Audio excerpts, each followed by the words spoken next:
it's lovely to see you all this morning and to be with you, and well done for getting out in the, beautiful Melbourne weather, rugging up and braving the cold and coming out to so that we can all be together, which sounds judgmental to the people who are on live stream, and it's not.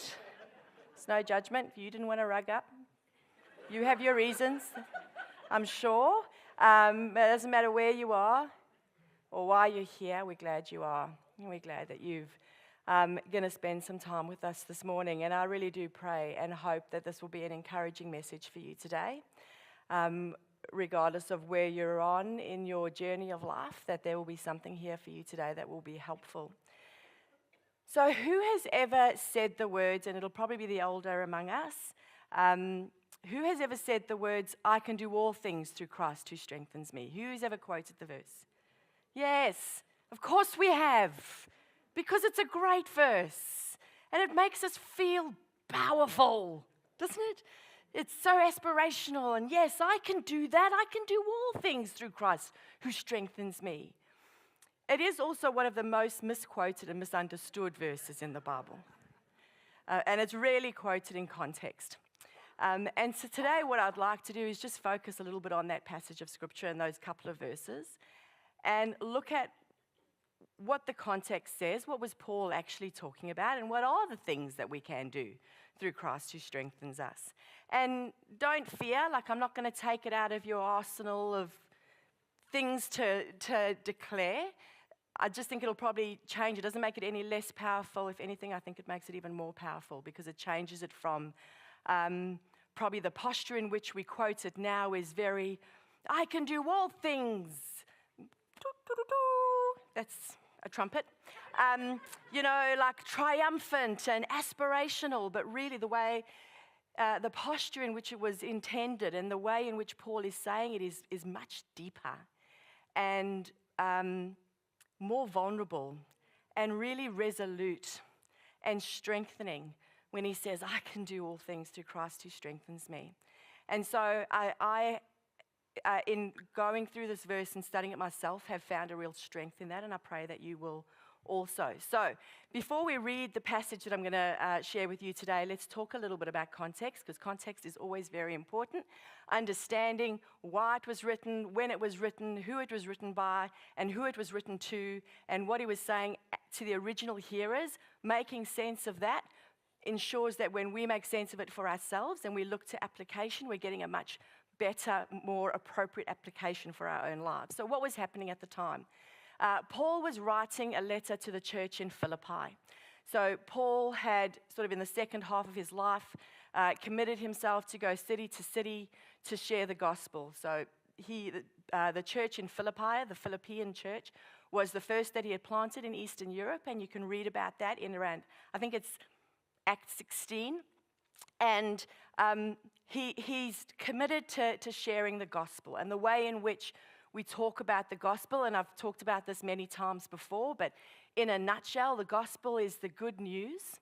The direct translation from the Hebrew is euangelion, so good announcement, and it has royal undertones. It's a good royal proclamation. He's making a proclamation that Jesus is bringing in a new rule and a new way of doing, and a new way of being, and a new way of living, and the way in which those communities will exist will have love at their core. And Paul talks about how King Jesus' reign is sort of marked by love and marked by self-sacrifice, and he is telling this message to anybody who would listen. So he's preaching in synagogues. He's going to the synagogues, and he's talking about it there until they're sick of him and they kick him out. And then he goes to the marketplaces and he talks about it in the markets. So Paul was actually a tent maker. He would make leather tents and fix leather tents. And so he would go to the markets and he would mend tents or sell those tents so that he could make money to cover his travel expenses. And he would talk about the gospel there until people started to get sick of it. And his message of love and his message of self-sacrifice and his message of a new reign under a new king was obviously quite at odds with the Roman political order. And so it would incite opposition, and it would stir up riots, and it would cause trouble. And Paul would be chucked into prison fairly regularly. And so that is where we find Paul right now. Paul is writing a letter when he's in prison to the church at Philippi. So Epaphroditus has come from Philippi to Paul in prison with a gift, with support. And while he's there, Paul says, let me write a letter so you can take it back to the church. And in it, he thanks them for the gift, and he thanks them for their care and concern for him. And he also uses it as an opportunity to touch on a couple of things and to provide a couple of teachings. And so that is where we find the verse that we're about to read. This is towards the end of the letter. He's wrapping up. And this is what he says in his wrap-up. We're going to go to Philippians 4, verse 10 to 13. Is it going to appear? Yay! It's very exciting when you can say things and they just happen. And also very rare. It says this. This is what Paul says. I rejoice greatly in the Lord that at last you renewed your concern for me. Indeed, you were concerned but had no opportunity to show it. I'm not saying this because I'm in need, for I've learnt to be content whatever the circumstances. I know what it is to be in need, and I know what it is to have plenty. And I have learnt the secret of being content in any and every situation, being whether well-fed or hungry, whether living in plenty or living in want. I can do all things through him who gives me strength. And the way we say the translation that most of us are used to and know well because it's been put in songs is I can do all things through Christ who strengthens me. And so there are two aspects that I'd like us to explore today. The first is, what are the things? What are the things that Paul is talking about that he can do through Christ who strengthens him? Because they may be different to the things that we think we've been claiming that we can do through Christ who strengthens us. So let's have a look at what Paul's saying in terms of what are those things and how do we learn the secret of contentment? Because he says he had to learn the secret of contentment. So we're assuming he didn't just know. It didn't come naturally. He wasn't just cruisy. It's all good all the time. When he was going through these difficult times, he had to learn how to be content in them. So how do we learn how to be content in our situation and wherever we find ourselves? So I looked up the definition of content because that's preaching 101. You have to. And there are there were about 3 different definitions that all sort of say the same thing, but this is what it says. It says, contentment is accepting things as they are and not how you wish them to be. Having an inner peace about your state of life, and peaceful satisfaction.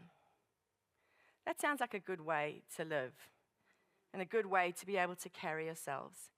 That sounds grand. Let's have a crack at that. So let's first talk about the things.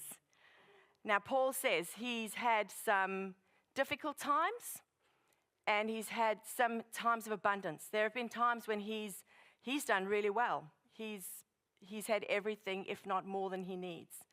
And the first half of Paul's life was quite different to the Paul that we see, later in the book of Acts. He was originally Saul of Taurus. And so Saul of Taurus, we don't know heaps about his upbringing and his family, but there is plenty of indicators that show us that his family probably would have had considerable wealth and status. There were things like his citizenship and his education and his skill. Those kind of indicate that he has come from a family of wealth to enable him to have those things. And so he was set to be a leading Pharisee. And he's on the road to Damascus, and he has this incredible conversion experience where he has this spectacular encounter with God. And it really is one of the most compelling narratives in the Bible. If you haven't read it, I encourage you to. It's in Acts chapter 9. He has this incredible conversion experience on the road to Damascus where he changes from being, over a period of time, Saul of Taurus, the persecutor of Christians, someone who went out, found Christians, killed them, and God takes him and restores him and revolutionizes his life, and he becomes a man whose life is about sharing the gospel, and he becomes one of the greatest proponents of the gospel. I mean, it's a phenomenal story. And so we see this massive shift in his life in a relatively short amount of time. His life looks very different relatively quickly. My sister and her kids have got this great little saying in their family. When they're going along doing life and something comes along unexpected, a curveball comes in and sort of changes the status quo. What did I say? State of quo? You know what I mean. The status quo, and then they'll kind of all say to each other, curveball, plot twist, just like in a movie, plot twist.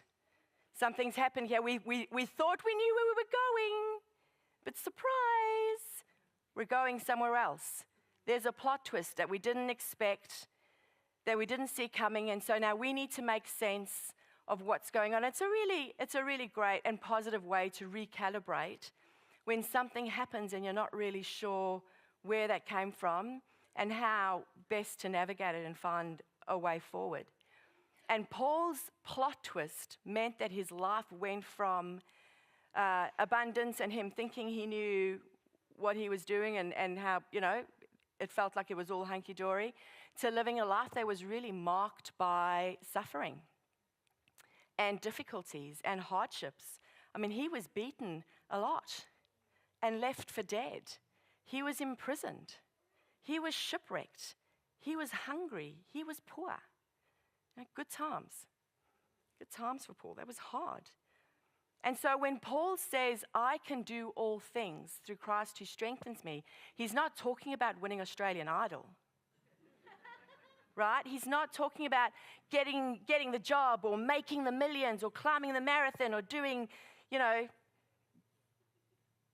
what are all the things that I said? Did I say mountain, marathon? It doesn't matter. Doing all these aspirational things. That's not what he's talking about. He's talking about being able to survive the tough stuff.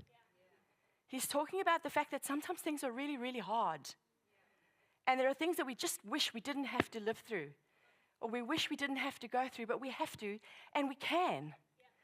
Because we can do all things through Christ who strengthens us. That's what he's talking about.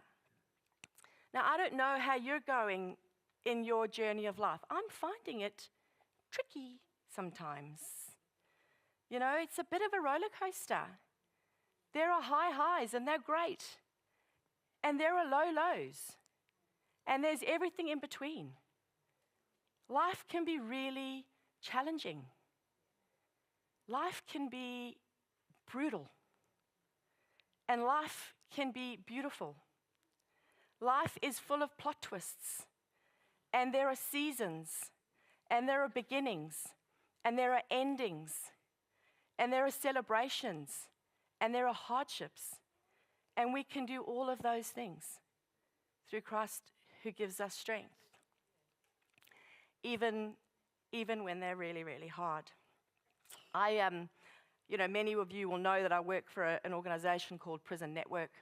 Those of you who don't, I work for an organization called Prison Network that works with women in prison and post-release. And so I've been doing that for about 4 years, and it has been the most eye-opening experience for me. From someone who, I think I've had my high highs and my low lows, but walking with people that experience severe disadvantage and trauma and abuse, it is eye-opening and heart-wrenching to see the brutality that can rip through lives of people. How incredibly difficult life can be. And then seeing these same people that's had brutality rip through their lives get up and keep trying and find a way forward and find that courage and that boldness and that strength. And it is nothing short of spectacular to witness. The past couple of years, I've been to more funerals than I've been to in my whole life. People that are really close to me, people that are sort of at a distance, and some in between. People who have lost children, people who have lost brothers, people who have lost parents, sometimes unexpected, always, always devastating.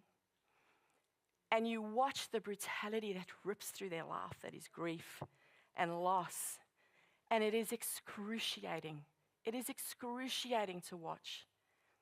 And then you watch these same people get up every day and keep moving and finding the strength in themselves, in each other, and in God to just keep moving. And it is nothing short of spectacular and beautiful to behold. And it shouldn't be surprising because God has actually made us of tough stuff. We are stronger than we give ourselves credit for. We are resilient and brave and strong. We're also idiots sometimes. Fair enough. But God has created humanity in such a spectacular way that we are able to live through more than we could ever possibly imagine. We can do all things through Christ, who strengthens us. And we're built to endure because there will be times when we have to. We will have to endure.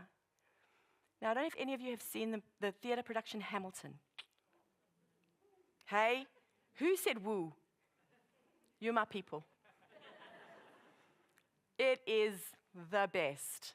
I love it. I would say I love it, but I could be a little obsessed. At the end of last year, my son and I, we were looking at most played songs. You know, Spotify gives you a little bit of what you've played the most. Hamilton, dude, without a doubt, hands down, which is a little bit sad, and you probably didn't need to know that. Maybe too much information, too revealing. Anyway, there is this song in Hamilton that is so profound because they've managed to find words, I think, to describe things that often are very difficult to find words to describe. And for those of you who aren't familiar with the production, it's basically about a man called Alexander Hamilton, or Alexander Hamilton, if you're Australian or American. And he's a founding father of the US. It's set during the American Revolution. And during the production, it's based on the story of his life, and in the story of his life, they lose their son. Him and his wife Liza lose their son. And it's tragic, and he's young.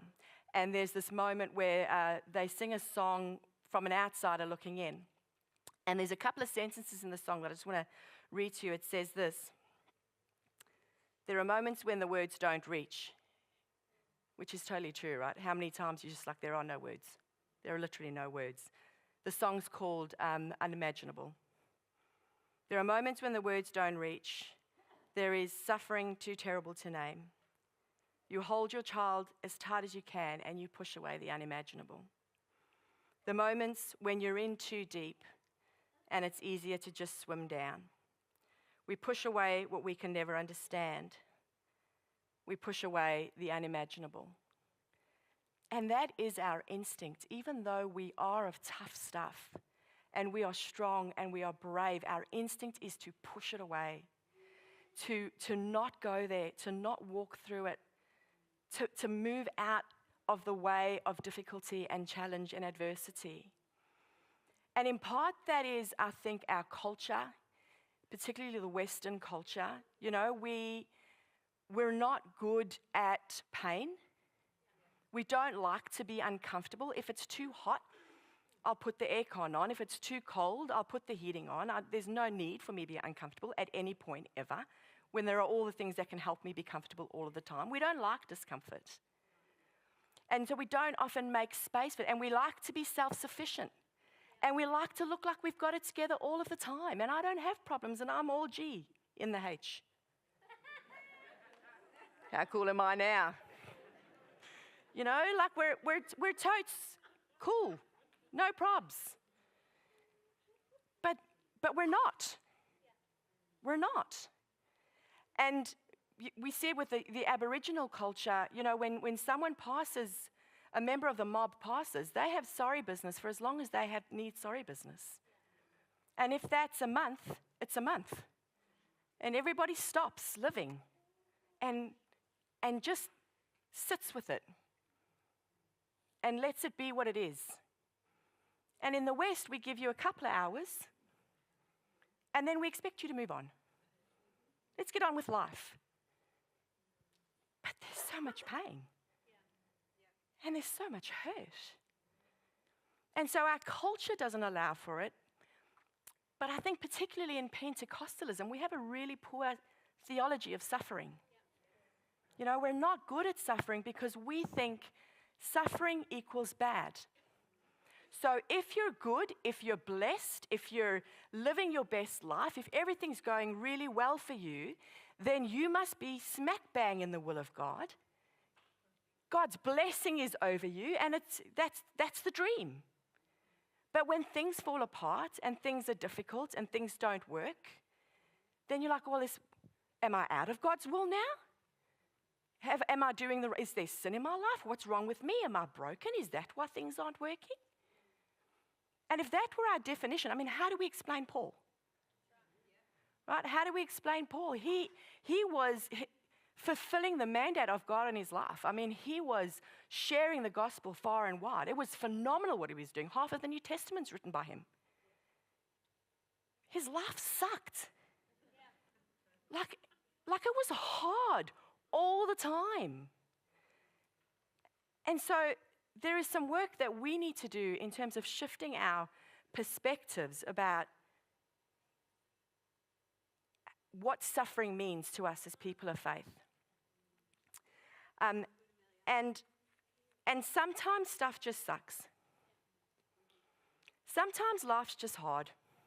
Sometimes things are bad because they're bad and we don't know why and we can't explain it and we can't even find meaning in it and it just sucks and it just is. And, you know, all of us at some point are going to experience that suckiness. There is going to be difficulty. That's the technical term. You know, we're all going to have difficulties. We're all going to have challenges. It may not be the unimaginable. Some of us will be spared that, thank goodness. But we'll all have loss of some shape or form, loss of dreams, loss of jobs, loss of relationships, loss of hope. We'll have hardships. We will have challenges, financial hardships, relationship breakdowns, disappointment. We will all experience those things. It's inevitable. We are not immune. And when you become a Christian, there's no guarantee that you then all of a sudden get a booster, right? You become immune. It's not the case. Paul, again, Exhibit A. When you're a Christian, we still have to endure. In fact, the book of James talks about, James tells us that. He doesn't only just say, when you face, if you face trials of many kinds, he says when, like you will. You will face trials of many kinds. And he also says, when you do, consider it pure joy, which feels like salt in the wound. You're like, get stuffed, mate. Do you know what I mean? I don't think I like that. Consider it pure joy when you face trials of many kinds, because of what it produces, what it does in you, the perseverance, the growth, the strength of character, the strength of relationship, the strength of your relationship with God. Those things bubble out of adversity. And so we can find joy in those things, even though that's incredibly difficult to do. And so we see Paul showing us, demonstrating by his life and also by his words, that his trials and his challenges have become his teachers. And it is through the learning that he finds in those difficult things that he has found contentment. And so that's the challenge we have today. And the question we ask ourselves, are we prepared to let those difficulties and those trials be our teachers? Can we make space for them instead of pushing them away, hiding them, trying to fix them? Can we make space for them so that we can learn from them and see what they're telling us? And if we want to then do that, if we're like, yes, I want to make space to learn from the difficulties, then we need to be more comfortable with the difficulties. We have to learn how to be more comfortable with being uncomfortable. We have to learn how to sit more comfortably in pain and difficulty and challenge, and not try and hide it and pretend it's not there and push it away or jump over it too quickly. The two lines from that song that I think are so powerful that says, there are moments when you are in so deep, it feels easier to just swim down. And when you are in a difficulty or a challenge, when you're in pain, it feels easier to just swim into it and to go into those dark places and to hide away and to pull back and to go into the dark places in your mind, to pull away and isolate and move away from people. And although there may be some time and space for that, you can't live there. At some point, you have to swim up. You have to swim up where the light is and where the oxygen is and where there are places and spaces where God is and where community is and where others are. And when you can find that place to lean in to the challenge, lean into God and go, God, this is awful. When is the last time you lamented to the Lord? Seriously, I did it this morning, full disclosure. It's been a week. And I woke up very early and just told God how I'm feeling about stuff and leaned in. I'm like, I'm finding this hard and I am tired. And there are all of those things. And then there are those things. And I'm done. I don't know, God. I don't know if I can do today. And then you sit there and you feel his peace. And you get a sense of strength and hope and joy. And I do not know why I'm always surprised. I'm always surprised that I'm surprised. That in that place, I don't feel like I could run out and get a marathon, but there is an inner something, an inner peace that we find in God, that you'll be okay. You can take some steps forward today. And sometimes that's all it is, and sometimes that's plenty. And so we lean into God, and then we need to lean in to others. Lean into the relationships that are safe and trustworthy for you. Like I said, we like to be really independent. Years ago, Daryl and I had the flu, but it was the proper flu. In terms of the doctor was like, okay, you are banned from the world. You have to go. We've tested you. You go into a house. This was pre-COVID. And, you're not allowed, no one in, no one out. You stay there until, you're better.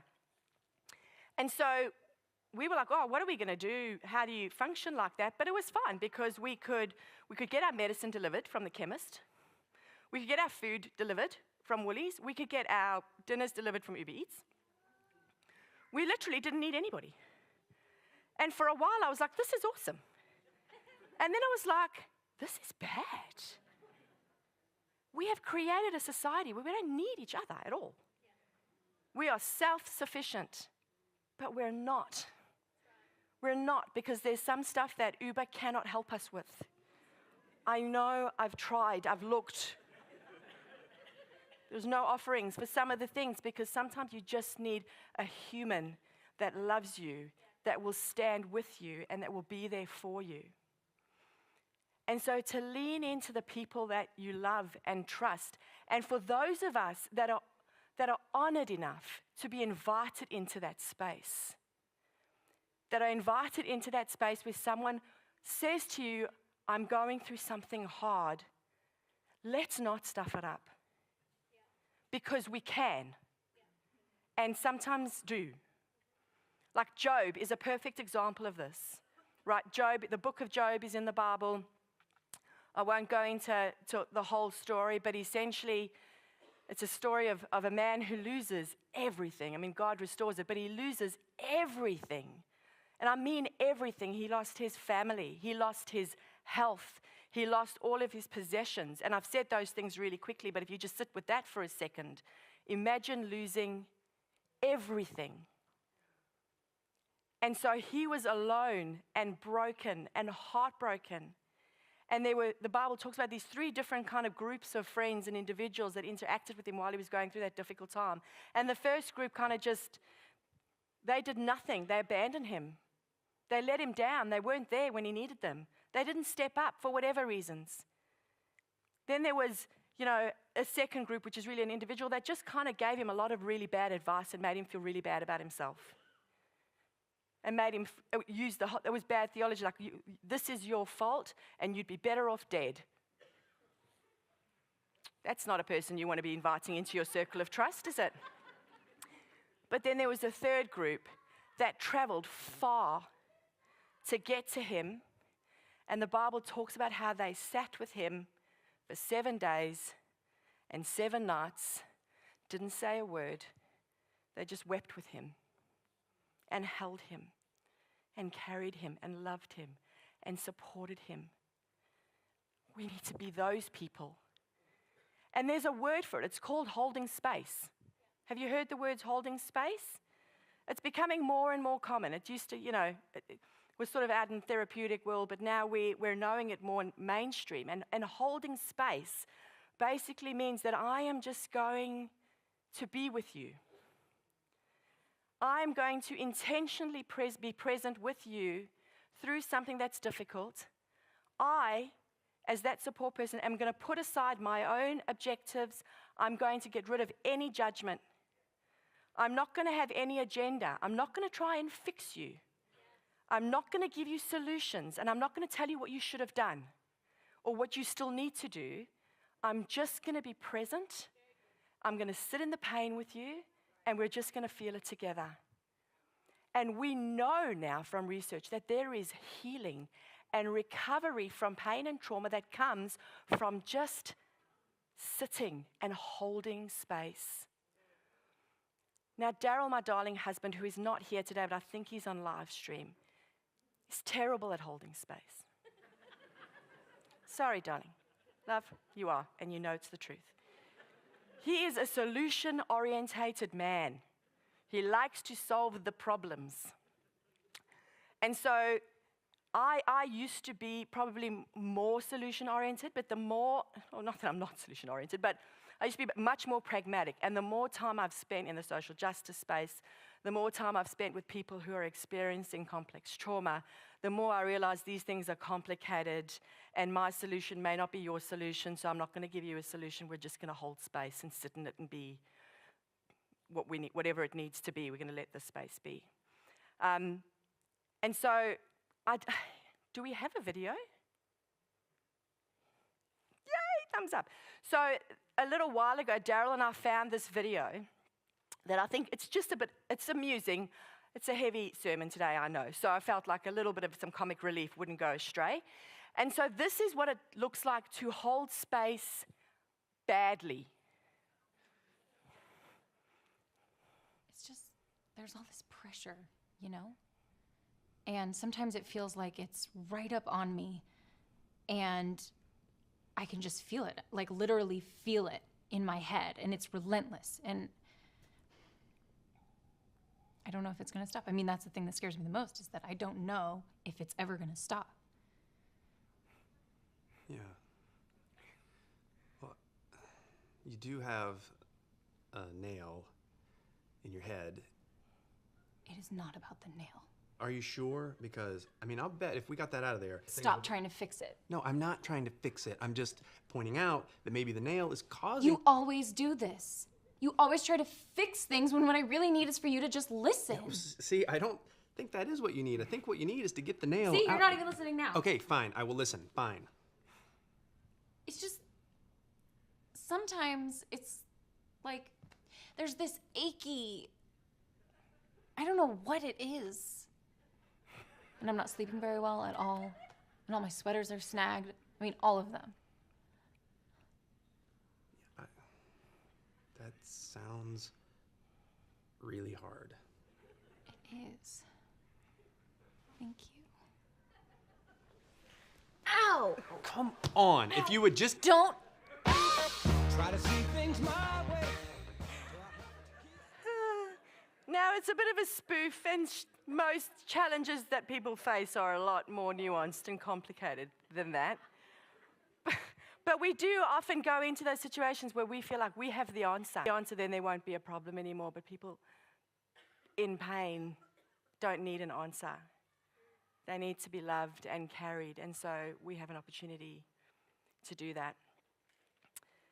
So we find contentment, or we learn contentment through letting the difficulties be our teachers. And to do that, we have to be comfortable with those difficulties. Not just us, but others. Because sometimes we're all comfortable with someone else's difficulties. I really wish she would just cheer up. But sometimes she just needs to be sad, and that's okay. And for us to hold that space, and when we are going through those challenges, to lean in to God and to lean in to each other. They're very cute, I know.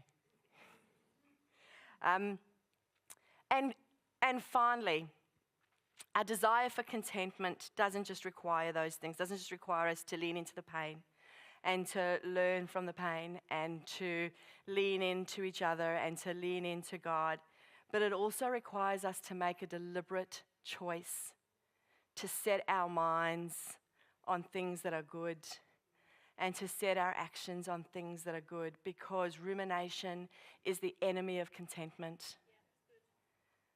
You know what rumination is where you think and you overthink and you overthink and you overthink and you just meditate on that dark thought and that difficulty. It's not helping you. It's like worry. You know what they say about worry? It's like a rocking chair, right? It gives you something to do, but it doesn't get you anywhere. Keeps you busy, but you don't make any progress. That's what rumination is like. We want to take those negative things and we want to replace them with the things that are good and the things that are of God. And Paul gives us this insight. Just before the verse that we read, he talks about, the verse that we read about contentment, he talks about this. He says, finally, brothers, and I think this is verse 9 or 8. Finally, brothers, whatever is true, whatever is noble, whatever is right, whatever is pure, whatever is lovely, whatever is admirable, if anything is excellent or praiseworthy, think about these things. Think about the things that are good. He's sitting in a smelly prison. The Roman prisons were not nice.